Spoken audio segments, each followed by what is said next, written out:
ಪರಿವರ್ತಿನಿ ಏಕಾದಶಿ ಶುಭ ಮುಹೂರ್ತ, ಪೂಜೆ ವಿಧಾನ, ಪಾರಣ ವಿಧಾನ. ವ್ರತವನ್ನು ನಾವು ಯಾವ ಶುಭ ಮುಹೂರ್ತದಲ್ಲಿ ಮಾಡಬೇಕು? ಜೀವನದಲ್ಲಿ ಬೇಗ ಕಷ್ಟ ಕಳೆದು ಸಂತೋಷ ಬರಲು ತಪ್ಪದೆ ಈ ಪೂಜೆ ಮಾಡಿ. ಭಾದ್ರಪದ ಮಾಸದ ಶುಕ್ಲ ಪಕ್ಷದ ಏಕಾದಶಿ ತಿಥಿಯನ್ನು ಪರಿವರ್ತಿನಿ ಏಕಾದಶಿ ಎಂದು ಕರೆಯಲಾಗುತ್ತದೆ. 2024ರ ಪರಿವರ್ತಿನಿ ಏಕಾದಶಿ ವ್ರತವನ್ನು ನಾವು ಯಾವ ಶುಭ ಮುಹೂರ್ತದಲ್ಲಿ ಮಾಡಬೇಕು? ಪರಿವರ್ತಿನಿ ಏಕಾದಶಿ ಪೂಜೆ ಮಾಡುವುದು ಹೇಗೆ? ಪರಿವರ್ತಿನಿ ಏಕಾದಶಿ ಪೂಜೆ ವಿಧಾನ, ಮಹತ್ವ ಮತ್ತು ಪಾರಣದ ಕುರಿತು ಮಾಹಿತಿ ತಿಳಿಯೋಣ.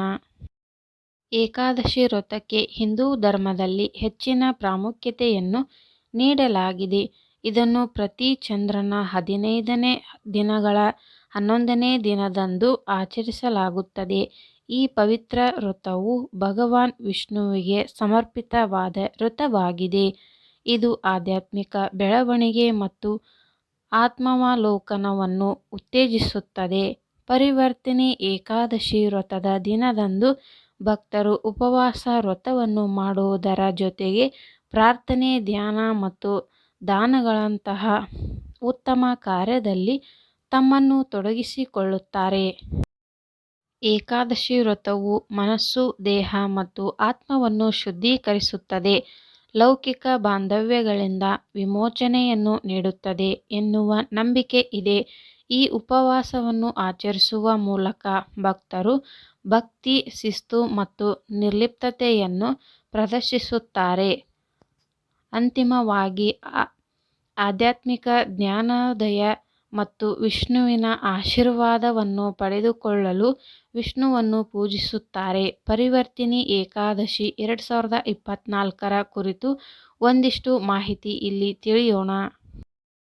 ಪರಿವರ್ತಿನಿ ಏಕಾದಶಿ ಶುಭ ಮುಹೂರ್ತ 2024ರ ಸೆಪ್ಟೆಂಬರ್ 14ರಂದು ಶನಿವಾರ ಏಕಾದಶಿ ತಿಥಿ ಪ್ರಾರಂಭ.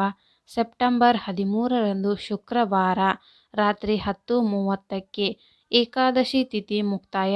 ಸೆಪ್ಟೆಂಬರ್ 14ರಂದು ಶನಿವಾರ ರಾತ್ರಿ 8:41ರವರೆಗೆ ಪರಿವರ್ತಿನಿ ಏಕಾದಶಿ ಪಾರಣ ಸಮಯ. ಸೆಪ್ಟೆಂಬರ್ 15ರಂದು ಸೋಮವಾರ ಮುಂಜಾನೆ 6:10ರಿಂದ ಬೆಳಗ್ಗೆ 10:08ರವರೆಗೆ. ಪರಿವರ್ತಿನಿ ಏಕಾದಶಿ ಮಹತ್ವ. ಭಾದ್ರಪದ ಮಾಸದ ಶುಕ್ಲ ಪಕ್ಷದ 11ನೇ ದಿನದಂದು ಆಚರಿಸಲಾಗುವ ಪರಿವರ್ತಿನಿ ಏಕಾದಶಿಯು ಹಿಂದೂ ಧರ್ಮದಲ್ಲಿ ಮಹತ್ತರವಾದ ಮನ್ನಣೆಯನ್ನು ಪಡೆದುಕೊಂಡಿದೆ. ಈ ಪವಿತ್ರ ಉಪವಾಸವು ರಾಕ್ಷಸರಾಜ ಬಲಿಯ ಮೇಲೆ ಭಗವಾನ್ ವಿಷ್ಣುವಿನ ವಿಜಯವನ್ನು ಸ್ಮರಿಸುವ ದಿನವಾಗಿದೆ. ಇದು ಕೆಟ್ಟದ್ದರ ಮೇಲೆ ಒಳ್ಳೆಯದರ ವಿಜಯವನ್ನು ಸಂಕೇತಿಸುತ್ತದೆ. ಈ ಶುಭ ದಿನದಂದು ಭಕ್ತರು ಉಪವಾಸ ವ್ರತವನ್ನು ಮಾಡಿ ವಿಷ್ಣು ದೇವರನ್ನು ಪೂಜಿಸುತ್ತಾರೆ. ಹಿಂದಿನ ತಪ್ಪುಗಳಿಂದ ವಿಮೋಚನೆ ಮತ್ತು ಆಧ್ಯಾತ್ಮಿಕ ಬೆಳವಣಿಗೆಯನ್ನು ಪಡೆದುಕೊಳ್ಳುತ್ತಾರೆ. ಪರಿವರ್ತಿನಿ ಏಕಾದಶಿ ವ್ರತವನ್ನು ಮಾಡುವ ವ್ಯಕ್ತಿ ಜನನ ಮತ್ತು ಮರಣ ಚಕ್ರದಿಂದ ಮುಕ್ತಿಯನ್ನು ಪಡೆದುಕೊಳ್ಳುತ್ತಾನೆ, ಶಾಂತಿ, ಸಮೃದ್ಧಿ ಮತ್ತು ದೈವಿಕ ಆಶೀರ್ವಾದವನ್ನು ಹೊಂದುತ್ತಾನೆ. ಈ ಉಪವಾಸವನ್ನು ಆಚರಿಸುವ ಮೂಲಕ ಹಿಂದೂಗಳು ತಮ್ಮ ಆಧ್ಯಾತ್ಮಿಕ ಪ್ರಯಾಣವನ್ನು ಪುನರುಜ್ಜೀವನಗೊಳಿಸುತ್ತಾರೆ, ದೈವಿಕದೊಂದಿಗೆ ಆಳವಾದ ಸಂಪರ್ಕವನ್ನು ಬೆಳೆಸಿಕೊಳ್ಳುತ್ತಾರೆ ಮತ್ತು ಅವರ ಆತ್ಮಗಳು ಶುದ್ಧವಾಗುತ್ತವೆ. ಪರಿವರ್ತಿನಿ ಏಕಾದಶಿ ವ್ರತದ ಕಥೆ. ಪರಿವರ್ತಿನಿ ಏಕಾದಶಿ ಆದಂತಹ ಕಥೆಯು ವಿಷ್ಣುವಿನ ಕುಬ್ಜ ಅವತಾರವಾದ ವಾಮನನನ್ನು ಸುತ್ತುತ್ತದೆ.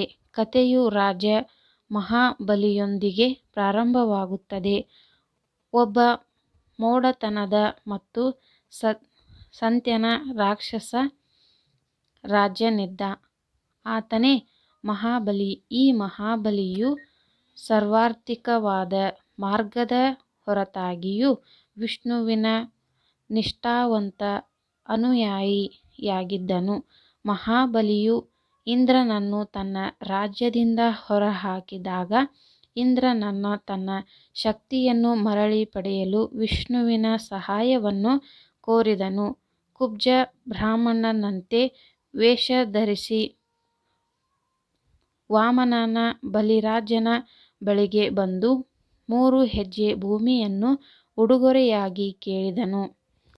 ಕುಬ್ಜನ ನಿಜವಾದ ಗುರುತನ್ನು ತಿಳಿಯದೆ ರಾಜನು ಒಪ್ಪಿಕೊಂಡು ಭೂಮಿಯನ್ನು ನೀಡಿದನು.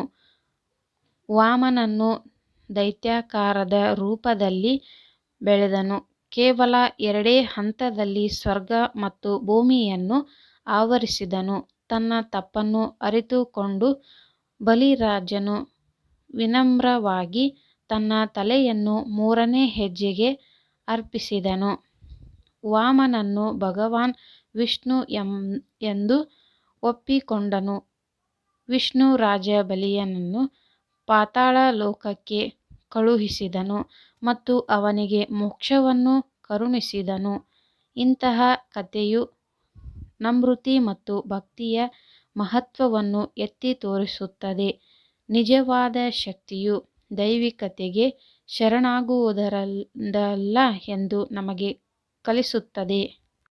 ಪರಿವರ್ತಿನಿ ಏಕಾದಶಿ ಪೂಜೆ ವಿಧಾನ: ಮೊದಲನೆಯದಾಗಿ ಬೆಳಗ್ಗೆ ಸ್ನಾನ ಮಾಡಿ ನಂತರ ಸೂರ್ಯದೇವನಿಗೆ ನೀರನ್ನು ಅರ್ಪಿಸಿ, ನಂತರ ಕೈಯಲ್ಲಿ ನೀರು ಮತ್ತು ಹೂವುಗಳನ್ನು ತೆಗೆದುಕೊಂಡು ಉಪವಾಸ ಮತ್ತು ಪರಿವರ್ತಿನಿ ಏಕಾದಶಿ ವ್ರತವನ್ನು ಮಾಡುವುದಕ್ಕಾಗಿ ಸಂಕಲ್ಪ ಮಾಡಿಕೊಳ್ಳಿ.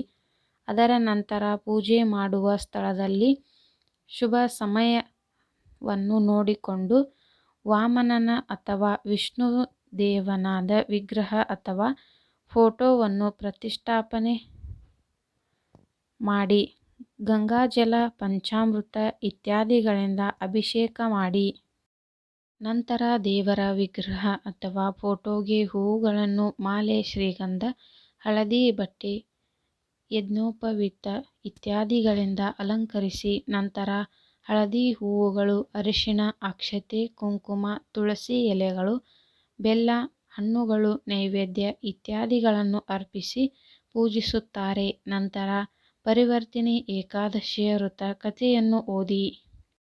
ಇದರಲ್ಲಿ ನೀವು ಭಗವಾನ್ ವಾಮನ ಅವತಾರವಾದ ಕಥೆಯನ್ನು ಓದಲೇಬೇಕು.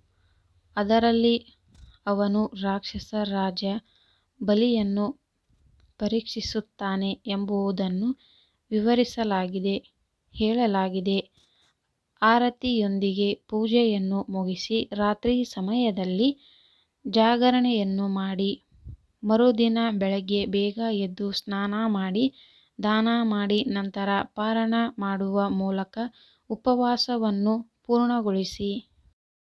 ಪರಿವರ್ತಿನಿ ಏಕಾದಶಿ ಪಾರಣ ವಿಧಾನ: ಪರಿವರ್ತಿನಿ ಏಕಾದಶಿಯು ಉಪವಾಸವನ್ನು ಮುರಿಯಬೇಕಾದರೆ ಮರುದಿನ ಸೂರ್ಯೋದಯದ ನಂತರ ಉಪವಾಸವನ್ನು ಬಿಡಬೇಕು.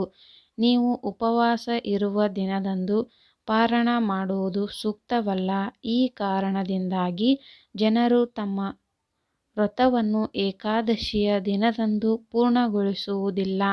ಏಕಾದಶಿ ದಿನದಂದೇ ವ್ರತವನ್ನು ಪೂರ್ಣಗೊಳಿಸುವುದರಿಂದ ನಿಮ್ಮ ಎಲ್ಲ ಕೆಲಸಗಳು, ಆಸೆಗಳು ಅಪೂರ್ಣವಾಗಿರುತ್ತದೆ.